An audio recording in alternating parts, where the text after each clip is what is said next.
perkenalkan nama saya Starla Boraki'i dengan NIM 2201160034. Saya semester 5B.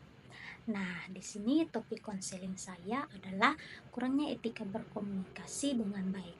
Jadi, kurangnya etika berkomunikasi dapat menimbulkan berbagai masalah. Misalnya, keadaan empati dalam berkomunikasi membuat pesan yang disampaikan terasa dingin dan tidak tersampaikan dengan baik. Nah, akibatnya tujuan komunikasi tidak tercapai dan bisa menimbulkan dampak negatif bagi semua pihak. Jadi, komunikasi yang etis sangat penting untuk membangun hubungan yang sehat dan produktif. Berdasarkan informasi yang diberikan oleh wali kelas, YB selalu menunjukkan pola komunikasi yang kurang etis, terutama dalam hal kurangnya rasa hormat dan empati. YB seringkali memotong pembicaraan, menunjukkan sifat defensif ketika dikritik dan menggunakan bahasa yang kasar atau sarkas ketika berbicara dengan teman kelasnya. Nah, ia juga sering mengalihkan pembicaraan ke dirinya sendiri dan mengabaikan poin-poin penting yang orang lain sampaikan. Cognitive Behavioral Therapy berfokus pada pola pikir dan perilaku yang saling berkaitan. Nah, masalah utama YB adalah komunikasi yang kurang efektif yang berakar pada pola pikir negatif yang berkembang dari lingkungan keluarga dan pertemanannya. Jadi, CBT membantu mengidentifikasi dan mengubah pola pikir negatif tersebut agar perilaku komunikasi menjadi lebih positif. Restrukturisasi kognitif dirancang untuk mengidentifikasi, menantang, dan mengganti pikiran negatif dengan yang lebih konstruktif. Nah, hal ini sangat penting untuk memperbaiki sifat defensif, kasar, dan kurang empati yang ditunjukkan oleh YB. Nah, teknik ini didasarkan pada pemahaman bahwa cara seseorang berpikir mempengaruhi perasaan dan perilakunya. Restrukturisasi kognitif adalah salah satu teknik dalam terapi perilaku kognitif yang bertujuan untuk mengidentifikasi, mengevaluasi, dan mengubah pikiran-pikiran negatif atau tidak rasional menjadi pikiran yang lebih positif, realistis, dan adaptif. Nah, teknik ini didasarkan pada pemahaman bahwa cara seseorang berpikir mempengaruhi perasaan dan perilakunya. Jadi, ada 5 tahapan dalam teknik restrukturisasi kognitif. Tahapan yang pertama adalah identifikasi pikiran negatif. Jadi, konselor membantu konseli mengenali pikiran otomatis yang mengganggu. Nah, tahapan yang kedua adalah evaluasi validitas. Jadi, konselor membantu konseli mengecek apakah pikiran tersebut realistis dan berbasis fakta. Dan tahapan yang ketiga, penggantian pikiran. Jadi, konselor membantu konseli mengganti pikiran negatif dengan pikiran yang positif dan lebih rasional. Yang keempat adalah latihan yang konsisten. Jadi, konseli harus berlatih pikiran-pikiran yang rasional atau pikiran-pikiran baru hingga menjadi kebiasaan. Dan tahapan yang terakhir adalah refleksi hasil. Jadi, konselor dan konseli mengevaluasi perubahan emosi dan perilaku setelah menerapkan teknik tersebut. Sekian dari penjelasan saya. Selamat menyaksikan.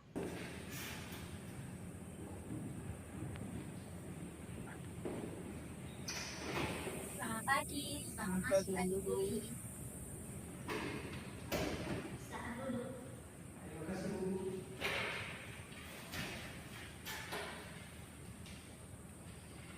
Baik, terima kasih Adik Dwi karena sudah memenuhi panggilan Ibu untuk datang ke ruang PA.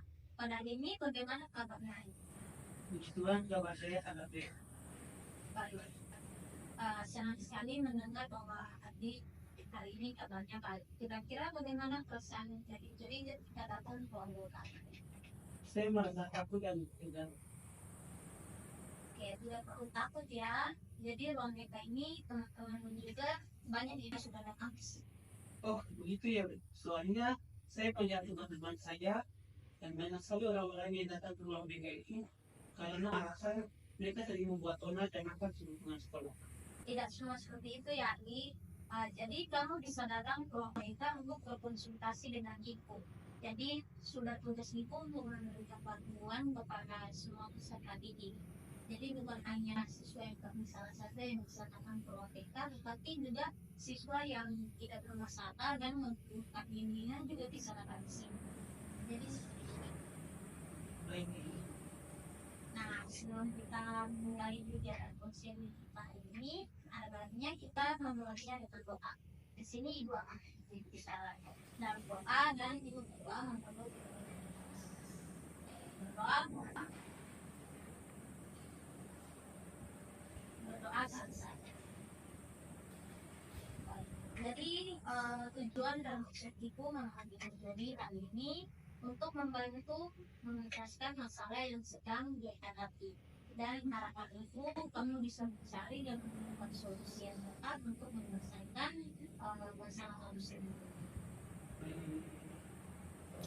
Baik, jadi dalam proses konseling ini, Ibu akan jelaskan ada beberapa kode etik yang harus dilaksanakan. Yaitu yang pertama asas kerahasiaan, di mana Joy tidak perlu khawatir bahwa Ibu menjamin apapun yang dikatakan nanti dalam proses konseling ini, masalah yang akan Joy ungkapkan, Ibu akan menjaga kerahasiaannya. Dan Ibu juga menjamin pembicaraan ini tidak akan sampai ke orang lain ataupun di luar dari ruangan ini.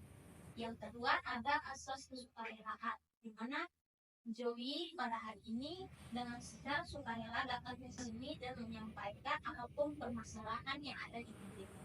Dan yang terakhir ada asas keterbukaan, di mana Joey harus secara terbuka dan jujur untuk menyampaikan permasalahan yang ada di yang sedang dihadapi. Baik, apakah adik Joey sudah bisa pahami? Baik, kalau begitu untuk batasan waktu konseling kita adalah 45 menit. Apakah waktu ini cukup, Joy? sudah cukup. Oke, selanjutnya kita akan masuk ke tahap inti. Apakah Joy sudah siap untuk mengikuti konseling kita hari ini? Ya, saya bersedia. Baik, Joy. Jadi ada laporan dari wali kelas kamu. Kalau di dalam kelas itu kamu sering menunjukkan komunikasi yang konetis. Setiap kamu berselisih dengan teman-teman, kamu suka melanturkan kata-kata yang kurang baik dan kamu juga sering tidak ingin mendengarkan kritikan dari teman-teman. Apakah benar seperti itu, Joy? Benar. Nah, sekarang apakah kamu pernah berpikir tentang apa yang membuat kamu bersikap seperti itu? Saya sering merasa tidak nyaman ketika orang lain mengkritik saya. Saya merasa seperti mereka tidak menghormati saya. Oke, Joy, itu adalah hal yang wajar. Setiap orang pasti merasa tidak nyaman saat dikritik. Namun penting juga kita memahami bahwa kritik itu tidak selalu berarti negatif. Kritik bisa menjadi kesempatan untuk belajar dan berkembang. Baik untuk membantu Joy dalam masalah ini, Ibu akan menggunakan teknik kognitif restrukturing. Teknik ini membantu Joy untuk mengubah pola pikir negatif menjadi pola pikir yang lebih positif dan realistis. Apakah adik Joy bersedia mencobannya? Baik, saya bersedia. Oke, baik. Pertama-tama mari kita mengidentifikasi pikiran-pikiran negatif yang sering muncul dalam diri adik Joy saat berkomunikasi dengan teman-teman.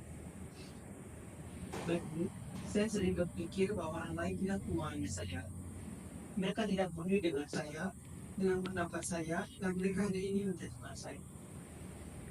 Baik, pikiran-pikiran tersebut memang bisa muncul. Namun, apakah kamu yakin semua pikiran tersebut benar? Saya tidak tahu.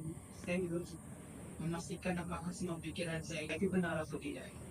Mungkin tidak juga, Bu. Oke, bagus. Sekarang, mari kita coba mengubah pikiran-pikiran negatif dari Joy tersebut menjadi pikiran yang lebih positif. Misalnya, ketika ada berpikir orang lain tidak memahami saya, coba ganti dengan mungkin orang lain memiliki sudut pandang yang berbeda.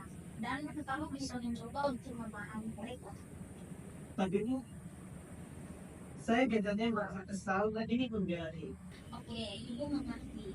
Tapi cobalah untuk katakan pada dirimu sendiri, ini adalah kesempatan untuk belajar dan memperbaiki diri kamu. Saya akan mencoba untuk memahami sudut pandang dari saya.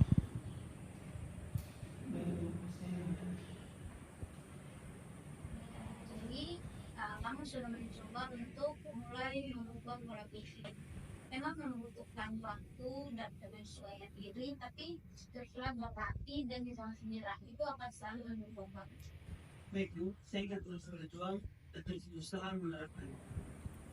Nah, di sini ibu juga ada satu video untuk ditayangkan dan untuk diri juga kepada Joy, dan mungkin Joy bisa menontonnya dan mengikuti pelajaran yang ada pada video tersebut. Baik.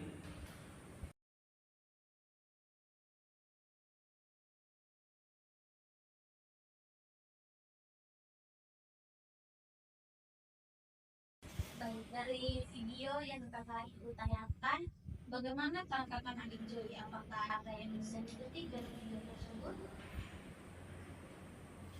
Baik Bu, dari video yang saya dengarkan tadi, di mana saya mendapatkan pembelajaran tentang bagaimana cara untuk pentingnya etika dalam berkomunikasi dan bagaimana berkomunikasi yang baik dengan orang. Bagus sekali. Jadi sekarang adik Joy sudah tahu ya pentingnya etika dalam berkomunikasi dan bagaimana cara berkomunikasi dengan baik. Oke, jadi tidak terasa waktu kita tinggal 5 menit lagi. Sebelum ibu mengakhiri konseling ini, ibu meminta adik Joy untuk mengisi hasil dan kepuasan Joy dalam mengikuti konseling. Apakah adik Joy bersedia? Ya Bu, saya bersedia.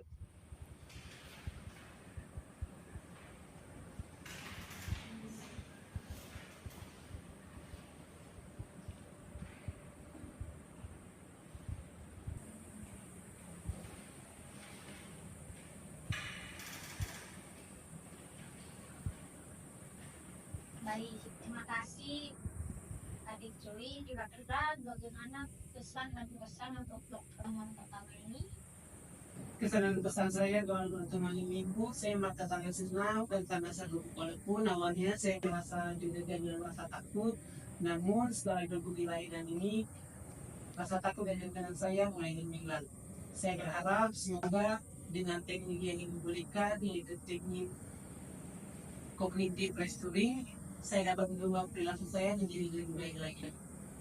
Baik, karena sudah berakhir kegiatan konseling kita ini, ibu harap kamu bisa melakukan teknik cognitive restructuring dalam kehidupan sehari-hari dengan baik. Mari kita tutup dengan doa kegiatan konseling ini. Ibu meminta adik Joy untuk mendidik kita dengan doa. Begini, terima kasih. Terus saya akan membantu ini secara katolik. Marilah kita menyanyikan hati tempat berdoa dalam nama Bapa dan Putra dan Roh Kudus. Amin. Dalam nama Amin. Dalam nama Bapa dan Putra dan Roh Kudus. Amin. Terima kasih adik Joy yang telah mendidik doa. Nanti semisalnya adik Joy ada masalah yang harus dibicarakan dengan ibu, nanti bisa datang ke ruang TK. Jadi adik tidak perlu takut untuk datang menemui ibu. Baik. Baik, sesi kita telah selesai. Adik bisa kembali ke kelas.